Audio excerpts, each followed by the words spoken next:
राधा, ऐकलंस का? आज संध्याकाळी स्वामिनीला सांग घरी लवकर यायला आणि तिला नीट तयार कर. ऑफिसला निघताना दरवाजातूनच विश्वासरावांनी आपल्या पत्नीला आवाज देत सांगितलं. तेव्हा राधाताई म्हणाल्या, हो सांगते तिला.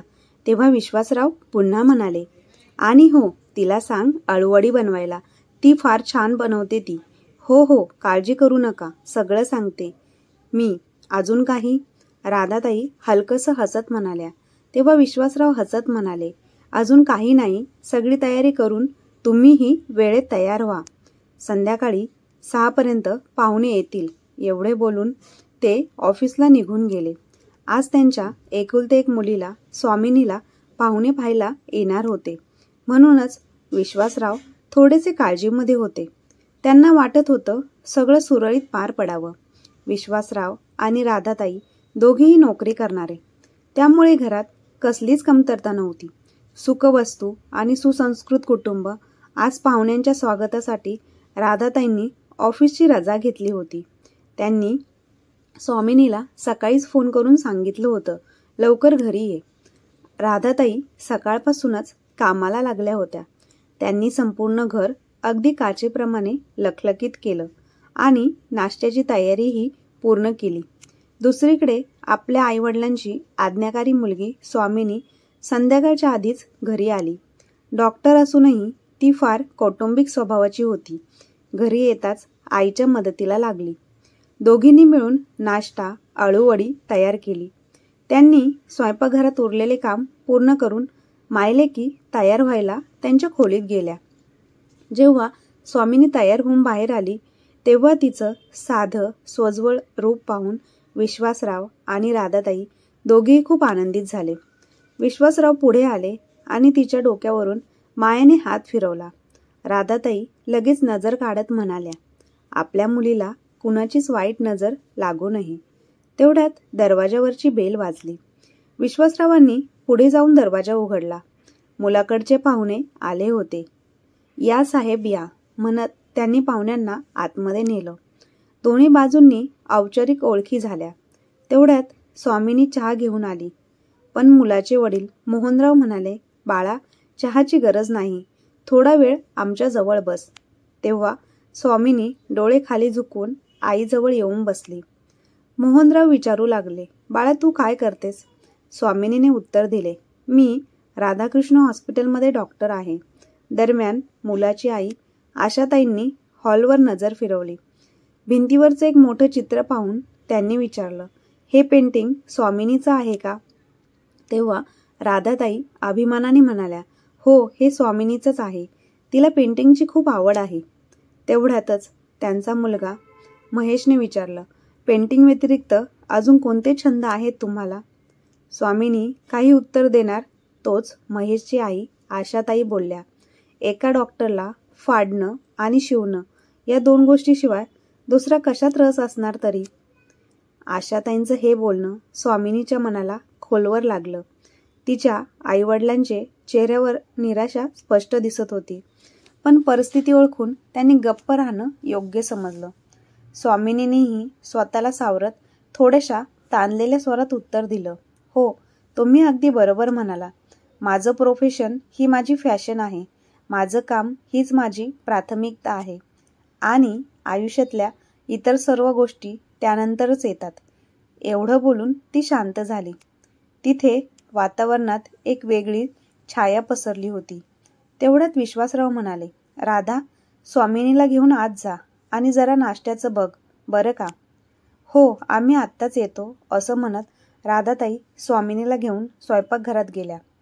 विश्वासरावांनी महेशकडे पाहिले, बाळा पुढे काय करायचं ठरवलं आहेस? तेव्हा महेश म्हणाला, मी बाबांचा बिझनेस पुढे नेणार आहे आणि तो खूप मोठा करणार आहे. वा, ही तर फार छान गोष्ट आहे बाळा, असं विश्वासराव म्हणाले. तेवढ्यात राधाताई स्वामिनी बरोबर नाश्त्याचा ट्रे घेऊन परत आल्या. सर्वांना नाश्ता दिल्यानंतर राधाताईंनी सांगितलं, सगळा नाश्ता घरी तयार केला आहे. त्यानंतर लगेच आशाताईंनी टोला हाणला, हा सगळा नाश्ता स्वामिनीनीच केला का? तेव्हा राधाताईंनी हसत हसत उत्तर दिलं, सगळं आम्ही दोघींनी मिळून केलं आणि आळूवडी तर खास स्वामिनीनेच बनवली आहे. ती ती फार छान बनवते आळूवडी. मुलाचे वडील हसत म्हणाले, वा, म्हणजे स्वामिनी एक चांगले डॉक्टर तर आहेच, पण स्वयंपाकघरातही खूप पारंगत आहे. इतकं बोलून त्यांनी एक वडी घेतली आणि तिचं भरभरून कौतुक केलं. तेव्हा महेशही म्हणाला, अरे वा, वडी तर अफलातून लागते. पण त्या सगळ्या कौतुकातही आशाताई मात्र गप्प होत्या, एकदम शांत. सगळेच त्यांच्या या वागणुकीकडे पाहून संभ्रमात पडले. कोणालाच कळत नव्हतं की या मागचं कारण नेमकं काय. जर त्यांना स्वामिनी डॉक्टर आहे ही गोष्ट मान्य नव्हती, तर मग त्या तिला बघायला आल्याच का? स्वामिनी आणि तिच्या आईवडिलांच्या मनात विचारांचं वादळ उठलं होतं. तेवढ्यात आशाताईंचा आवाज पुन्हा घरात गुंजला, स्वामिनी बाळा, तू नेहमी जीन्स टॉपच घालतेस का? त्यांच्या या अप्रत्यक्ष टीकेने क्षणभर घरात शांतता पसरली. त्यांचं बोलणं ऐकून विश्वासराव आणि राधाताईही स्तब्ध झाले. पण स्वामिनीने अत्यंत संयम आणि स्पष्ट आणि नम्रपणे उत्तर दिलं, हो आंटी, मला जीन्स टॉप घालणं अधिक सोयीचं वाटतं. तुम्हाला माहीतच आहे, मुंबईसारख्या महानगरात काम करताना आणि माझ्या प्रोफेशनमध्ये जीन्स टॉपमुळे मी सहजतेने काम करू शकते. एवढं बोलून स्वामिनी गप्प बसली. तेवढ्यात मुलाचे वडील त्याच्या बायकोला म्हणाले, तू काय बोलतेस ग हे? त्यावर आशाताईंनी थोडंसं ओढवून लावल्यासारखं उत्तर दिलं, का? मी तर एक साधा प्रश्न विचारला तिला, त्यामध्ये चूक काय आहे? महेशनेही पुढे होऊन शांतपणे सांगितलं, आई, तू पण ना, या गोष्टींना काही अर्थ नसतो. आता पण आशाताई मात्र ठाम होत्या, अर्थ असतो बाळा, खूप मोठा अर्थ असतो. लोक प्रश्न विचारतील, त्यांना उत्तर देणे कठीण होईल, तुला नाही समजणार या गोष्टी. एवढं बोलून आशाताईंनी पुन्हा स्वामिनीला विचारलं, तू आज साडी नेसून आली असतीस तर ना? आशाताईंच्या या प्रश्नाचे उत्तर स्वामिनीने अतिशय सौम्यपणे दिलं, हो आंटी, कदाचित तुम्ही तुमच्या दृष्टीने योग्य आहात, पण मला कोणताही बनाव करायचा नव्हता. मी जशी आहे तशीच मला तुम्हा सगळ्यांसमोर यायचं होतं. मी कृत्रिमपणावर किंवा दिखाव्यावर विश्वास ठेवत नाही. असं म्हणत तिने दोन्ही हातांनी नमस्कार केला. तेवढ्यात महेश म्हणाला, तुम्ही अगदी योग्य बोललात. एक दिवसाचा बनाव करून समोरच्याला खोटी आशा देण्यात माझाही विश्वास नाही. महेशचं वाक्य संपेपर्यंत आशाताई उठून उभ्या राहिल्या आणि म्हणाल्या, दादा, आम्हाला परवानगी द्या.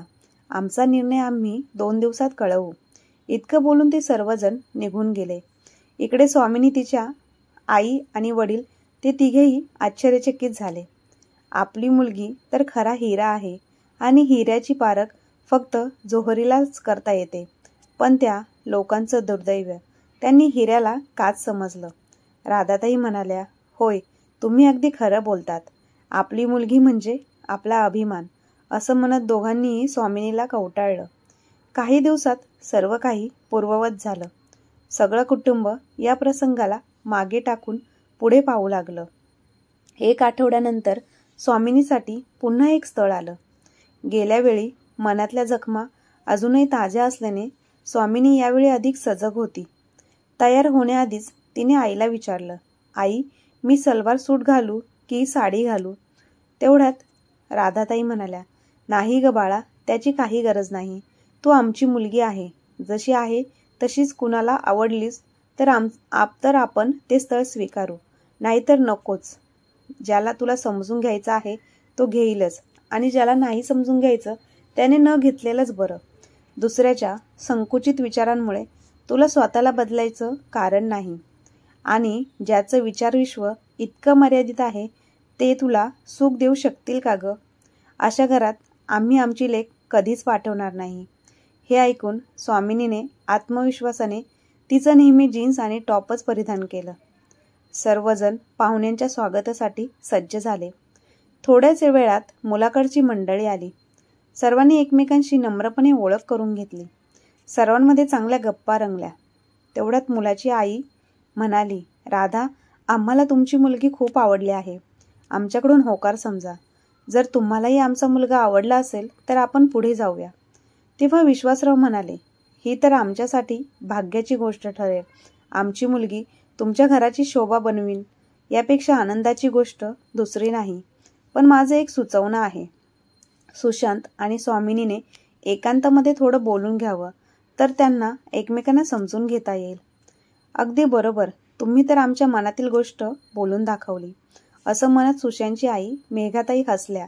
मग सर्व मोठ्यांच्या संमतीने सुशांत आणि स्वामिनी लॉनमध्ये थोडे फिरायला निघाले. थोडं औपचारिक बोलणं झाल्यानंतर चालता चालता स्वामिनीने अचानक विचारलं, तुम्हाला आणि तुमच्या कुटुंबाला माझं असं जीन्स टॉप घालणं खटकत असेल ना? त्यावर सुशांत हसून म्हणाला, स्वामिनी, माझ्या आईवडिलांचे विचार माझ्यापेक्षाही पुढारलेले आहेत. त्यांना या गोष्टीचा काहीही फरक पडत नाही. तुम्ही काय घालता यावरून तुमच्या व्यक्तिमत्वाचा किंवा चारित्र्याचा अंदाज लावणं चुकीचं आहे. कपड्यांपेक्षा महत्त्वाचे तुमचे विचार आहेत आणि तेच आम्हा सर्वांसाठी महत्त्वाचे आहे. माझी सुद्धा एक लहान बहीण आहे. ती सुद्धा वेस्टर्न आउटफिट घालते. मग आम्ही इतर कोणावर बंधनं कसं घालू शकतो? तुमच्यात आणि माझ्या बहिणीत काय फरक आहे? लोक असे दुहेरी वागणं का करतात हे मला कधी समजलंच नाही. लहानपणापासून मी आमच्या घरात मोकळे समंजस विचार पाहिले आहेत. हे ऐकून स्वामिनी म्हणाली, मी नमन करते तुमच्या आणि तुमच्या कुटुंबाच्या विचारांना. अच्छा, हे सगळं ठीक आहे, पण तुम्हाला माझ्याबद्दल काही जाणून घ्यायचं नाही का? असं सुशांतने विचारलं. तेव्हा स्वामिनी हसून म्हणाली, नाही, तुम्ही तुमच्या विचारांचं जे उदाहरण आज माझ्यासमोर मांडलं त्यानंतर मला तुमच्याबद्दल काही विचारायचं उरलेलंच नाही. म्हणजे तुमचा होकार आहे. असं म्हणत सुशांत हसू लागला आणि दोघेही घरात परत आले. त्यांना हसत आलेलं पाहून कोणालाही काही विचारण्याची गरज भासली नाही. त्यानंतर सुशांतचे वडील म्हणाले, अभिनंदन दादा, आता तोंड गोड करायचं नाही का? तेव्हा राधाताई पटकन स्वयंपाकघरात जाऊन मिठाई घेऊन आल्या. हसत खेळत आणि आनंदात हे नातं निश्चित झालं आणि एक महिन्यानंतरच्या लग्नाची तारीख ठरवण्यात आली. दोन्ही बाजूंनी लग्नाची तयारी जोमात सुरू झाली. काळ पुढे सरकला आणि अखेर तो दिवस उजडला ज्या क्षणाची सगळ्यांनी आतुरतेने वाट पाहिली होती. विश्वासरावांनी धूमधडाक्यात लग्न करून स्वामिनीची पाठवणी केली. नववधू स्वामिनी सासरी आली.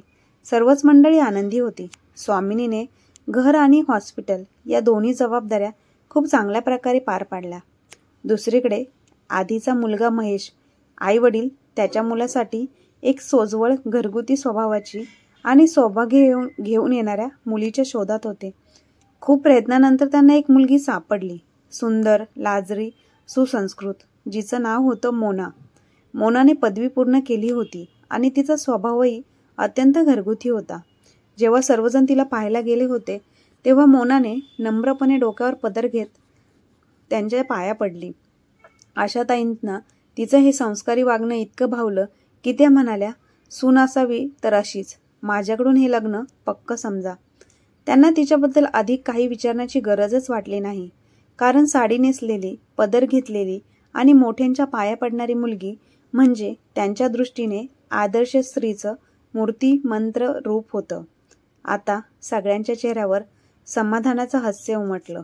विशेषतः आशाताई तर आनंदाने हरकून गेल्या होत्या, कारण त्यांना शेवटी त्यांच्या साडी नेसणाऱ्या सुनेचा शोध लागला होता. आणि मग काय, लगेचच महेश आणि मोनाचा साखरपुडा झाला. काही दिवसातच महेश आणि मोना एका सुंदर बंधनात अडकले गेले. आशाताईंचे पाय जमिनीवर नव्हते. त्यांनी सगळ्यांना सांगत फिरायला सुरुवात केली, माझ्या सुनेमध्ये संस्कार इतके दाट भरलेले आहेत की सुनमुख पाहणाऱ्या सर्व बायकांनाही तिचं कौतुक करताना थकत नाहीत. लग्नाला 4 दिवस उलटले होते की मुलगा आणि सून हनीमूनसाठी निघून गेले. जवळपास 10 दिवसांनी परत आले. तेव्हा आशाताई म्हणाल्या, मोना बाळा, आज नाश्त्यासाठी कोथिंबीर वडी बनव. तेव्हा मोनाने लगेच उत्तर दिले की मला कोथिंबीर वडी बनवायला येतच नाही. हे ऐकताच आशाताई तिच्या तोंडाकडे थक्क होऊन बघत राहिल्या. त्यांना काही कळत नव्हतं की या तिच्या बोलण्यावर काय प्रतिक्रिया द्यावी. त्यांनी गप्प राहणं योग्य समजलं आणि विचार करू लागल्या, कदाचित ती दुसऱ्या कामात हुशार असेल. सर्वच काम सर्वांना येणं गरजेचं नाही. पण हळूहळू मोनाचे रंग सगळ्यांसमोर येऊ लागले. तिला घरातलं कोणतंच काम व्यवस्थित जमत नव्हतं. आशाताई तिला शिकवण्याचा प्रयत्न करत होत्या, पण तिला शिकायचं नव्हतं. तिला घरकामात कोणताही रस नव्हता. तिला तर नटून थटून फिरायला, मैत्रिणींसोबत किट्टी पार्टीला जाण्यामध्येच इंटरेस्ट होता. हे सगळं पाहून आशाताईंना आपली चूक कळू लागली की साडी नेसणाऱ्या सुनेच्या या स्वप्नात त्यांनी किती मोठी चूक केली आहे. पण आता काय करता येणार, फक्त पश्चातापाशिवाय त्यांच्याकडे पर्यायच नव्हता. एक दिवस आशाताईंच्या सगळ्या मैत्रिणी त्यांच्या घरी आल्या. तेव्हा आशाताई सर्वांच्या समोर मोनाचं कौतुक करू लागल्या. माझी सुनबाई तर अप्सरा आहे, अगदी खरीखुरी अप्सरा. आजकालच्या मुली तर फक्त जीन्स टॉप घालून फिरतात, पण माझी मोना अजूनही साडी नेसते आणि डोक्यावर पदरही घेते. असं म्हणत त्यांनी मोनाला हाक मारली. मोना बाळा, माझ्या मैत्रिणी आल्या आहेत, त्यांच्यासाठी ज्यूस आणून दे. पण समोरून काहीच उत्तर मिळाले नाही. आशाताई उठणार होत्या तेव्हा साडी नेसून डोक्यावर पदर घेऊन नटून थटून मोना हॉलमध्ये आली. बाहेर येताच तिने आशाताईंच्या सगळ्या मैत्रिणींच्या पाया पडली. हे पाहून आशाताईच्या मैत्रिणी तिला कौतुकाने भरलेल्या नजरेने पाहिले. आशा, तू तर खूप नशिबान आहेस. तुला हिऱ्यासारखी सून मिळाली. एक तुझी सून आहे आणि दुसरी म्हणजे माझ्या सुनेला बघ, ना बांगड्या घालते, ना पैंजण, ना कपाळाला टिकली लावते. फक्त दिवसभर लहान कपडे घालून इंग्रजीमध्ये किटकिट करत असते. हे ऐकून सर्व मैत्रिणी हसल्या. जेव्हा आशाताई मोनाला म्हणाल्या, मोना बाळा, मी तुला ज्यूस आणायला बोलावलं होतं. मोना आशाताईंकडे वळून म्हणाली, आई, तुम्ही मला बोलावलं म्हणून मी बाहेर आलेली नाही. आज माझी किट्टी पार्टी आहे, उशीर होत आहे म्हणून मला जायचं आहे. रात्रीचं जेवण बाहेरच करणार आहे. एवढं म्हणत ती तिथून निघून गेली. आता तर आशाताईंनी लाजून आपली नजर खाली केली. ज्या मैत्रिणी आधी तिचं कौतुक करत थकत नव्हत्या, त्याच आता आपापसात कुजबूज करू लागल्या. बघितलंच का कशी झटकन निघून गेली. अगं, हिच्यापेक्षा तर माझी सून कितीतरी पटीने चांगली आहे. माझी सून साडी नेसत नाही, पण अशा वागणुकीचं तिला भान तरी असतं. त्यापैकी एकीने डोळे वाटारत म्हटलं. आशाताईंचं मन रडवेल्याचं झालं होतं, पण सर्वांसमोर डोळ्यात पाणी काढणं त्यांना झेपत नव्हतं. स्वतःला कसंबसं सावरत त्या म्हणाल्या, तुम्ही बसा, मी सगळ्यांसाठी ज्यूस घेऊन येते. तेव्हा सगळ्या मैत्रिणी म्हणाल्या, तू राहू दे, तू कशाला त्रास करून घेतेस, आणि तसंही आता मला निघायचं आहे. असं म्हणून त्या सर्व मैत्रिणींनी आशाताईंची केवळ औपचारिक परवानगी घेतली आणि तिथून निघून गेल्या. आशाताई गप्प बसल्या, डोक्याला हात लावून. त्या विचारांच्या तळ्यात बुडाल्यासारख्या होत्या. तेवढ्यात त्यांचा फोन वाजला. स्क्रीनकडे पाहिले आणि एक क्षण त्यांच्या होठावर हास्य फुलले. त्यांनी फोन उचलला. समोरून आवाज आला, कशी आहेस, काय चाललंय, तुला आमची आठवण तरी येते ना. अगं, तू थांबतेस की फक्त बोलतच राहणार आहेस. तू कुठून बोलतेस आणि आज अचानक तुला माझी आठवण कशी झाली. आशाताईंनी ओळखीच्या गोड स्वरात विचारलं. तिकडून मेघाताई म्हणाल्या, आम्ही तुझ्या शहरात राहायला आलो आहोत. माझ्या नवऱ्याची बदली इथेच झाली आहे. अगं, ही तर फार छान बातमी आहे. आशाताईंनी आनंदाने म्हटलं. मग आता तू सांग, केव्हा भेटायला येणार आहेस मला. तू माझ्या सुशांतच्या लग्नालाही आली नाहीस. मेघाताईंनी थोडं रागावून पण प्रेमाने विचारलं. अगं मेघा, थोडं काम आलं होतं, त्यामुळे येणं शक्य झालं नाही. पण आता उद्याच मी तुला भेटायला येते. असं म्हणून आशाताईंनी फोन ठेवला. दुसऱ्या दिवशी सकाळी आशाताई आपल्या बालमैत्रिणीला भेटण्यासाठी फारच उत्साही होत्या. सगळं काम आवरून त्या पटापट तयार झाल्या आणि मेघाताईच्या घरी पोचल्या. मेघाताईंनी दरवाजा उघडला आणि दोघी मैत्रिणी एकमेकांच्या गळ्यात पडून मन भरून आपलं मन मोकळं करून रडू लागल्या. कमीत कमी 15 वर्षांनी त्या भेटत होत्या. लहानपणी त्या एकमेकांशिवाय जेवणही करत नसत, पण आता आयुष्यातल्या जबाबदाऱ्या आणि लांब अंतरामुळे त्या एकमेकींपासून दूर झाल्या होत्या. आजच्या त्या भेटीने दोघींच्याही डोळ्यात आनंदाश्रू उभे राहिले. काही क्षण त्या एकमेकींकडे फक्त पाहतच राहिल्या. नंतर मेघाताई हसत म्हटलं, चल आता जाऊया, खूप बोलायचं आहे. असं म्हणत त्या आशाताईंना आत घेऊन गेल्या. दोघी गप्पांमध्ये खूप गुंग होत्या. तेवढ्यात एक हलकीशी दस्तक झाली आणि तो खोलीचा दरवाजा उघडला. मेघाताईंची मुलगी कॉलेजमधून घरी आली होती. ती हसत म्हणाली, आई, तू कालपासून काकूंची एवढी आतुरतेने वाट पाहत आहेस. खूप भारी वाटते, काकू आपल्या घरी आल्या आहेत. तेव्हा मेघाताई म्हणाल्या, उषा ही माझी लाडकी मुलगी मयुरी आहे. आम्ही सर्वजण हिला प्रेमाने मयू म्हणतो. आणि मयू ही आहे तुझी आशा काकू. तू आपल्या वहिनीला सांग काकूसाठी सरबत घेऊन यायला. हो आई असं म्हणत मयुरी वळणारच होती तेवढ्यात मेघाताईंची सून स्वामिनी खोलीत आली. नमस्कार काकू असं म्हणत तिने आशाताईंना अभिवादन केलं आणि पुढे बोलली, काकू बाहेर खूप गरमी आहे, थंडगार सरबत घ्या. आशाताईंनी सरबताचा ग्लास उचलण्यासाठी वर नजर टाकली तेव्हा त्या आश्चर्यचकित होऊन थांबल्या. स्वामिनीने सरबत दिल्यावर लगेच नाश्त्याची तयारी करायला ती स्वयंपाकघरात निघून गेली. आशाताईंनी खूप आश्चर्यचकित होऊन मेघाताईंना पाहत विचारलं, मेघा ही? हो हो स्वामिनीच आहे, माझी सून स्वामिनी. मेघाताईंनी हसत हसत उत्तर दिलं, हो हो ही आमची सून स्वामिनी, आमच्या घराचा खरा हिरा. डॉक्टर असूनही तिला 1% गर्व नाही. घरातल्या प्रत्येक कामात ती इतकी निपुण आहे की तू विचारूच नकोस. घर आणि हॉस्पिटल दोन्ही ठिकाणी ती खूप जबाबदारीने काम करते. मला तर घरात एकही काम करण्याची गरज पडत नाही.